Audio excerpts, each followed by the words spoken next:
Hey, Gospel Guitarist here with another video on the Quad X guitar preamp. As you can see sitting here, let's take a closer look and go over all the features of the front panel. Okay, starting at the left side on the upper row, we have a channel select switch, which is a momentary switch so that you can click in and out on the channels without the foot switch. You have your input for your guitar. You've got a boost switch. You have a bright switch.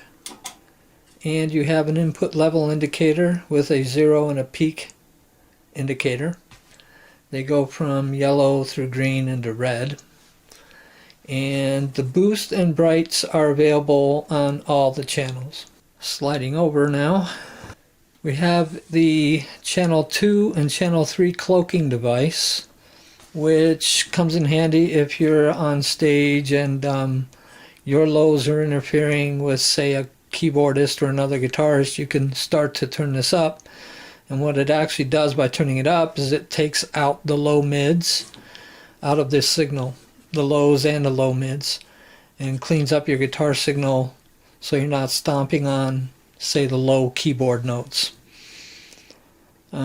That's the cloaking device. Next to that, you've got your noise gate, which is very good and very useful and effective. With this knob, you also have a pass indicator, which is a green LED, and a hold indicator with a red LED. And next to that, we have our reverb section, which has also got a on and off switch with a red light indicator.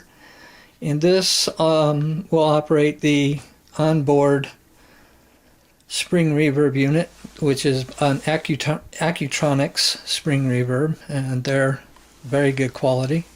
Another feature that the front panel gives you is the cabinet voicing switch for recording or just running the unit straight to a mixer, so that it will emulate being connected to a 412 cabinet. So if you're in a recording studio, it is connected to XLR outputs so that you can run it straight into the mixing board and sound like you're playing through a full stack. We have our master effects loop switch with a red indicator. Also, the other thing about the reverb and the master effects loops are also memory switchable for the channels. In other words, when you change channels, your channels remember which effects are turned on and which ones are turned off. Next to that, you have your two outputs. You've got your stereo output, and then you've got a mono output, which is also an XLR jack on the back. I will be doing a video on all the features on the back in depth. The last thing on here is the graphic EQ switch, switchable with all the channels. And it's a 5-band graphic EQ. Now let's go take a look at the channels on the bottom row. Channel 1 is your clean channel, and it has a 3-band EQ, low, mids, and highs. All EQs on this unit are active, which means 5 is like 0. You're not adding or taking away from, say, your mids. So if I go to 3 on my mids, I'm actually subtracting the mid signal from the unit. If I go over 5, then the unit is boosting those frequencies. These are not like passive Marshall Fender guitar amps where their controls are totally passive, and unless it's on 10, you're actually just subtracting the signal from the frequencies. Those are subtractive controls. These are active controls. So 5 is the center point, and you are actually boosting these signals. So these are extremely flexible EQs. So that's channel 1, pretty straightforward. Channel 2.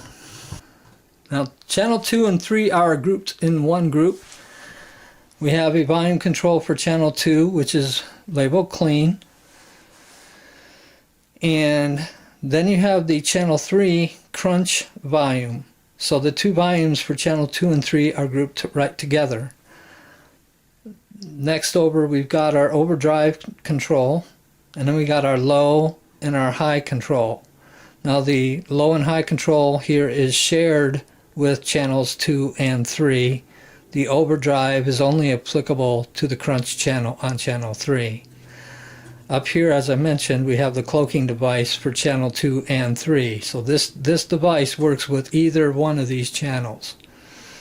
Going over to channel 4, this is the sustain channel. We have our volume control, our overdrive, lows, mids, and highs. So that's the layout on the X100B's front panel, spelling out all the controls for you. Let me get a closer look at the EQ for you in case you're wondering what frequencies are on board. Okay, here's the frequencies. We have 75 Hertz, 150 Hertz, 1K, 3K, and 6K. And the faders are nice and smooth. And one of the things that I would recommend doing is when you go to clean these, they can just fall right off and people lose them. Take it off, put a little spot of super glue in there, and then stick them back on, and you won't have that problem. So that's it. Power indicators right here. So that is the Quad X amp front panel description of all the controls and buttons. And look forward to the next video on all of the rear features.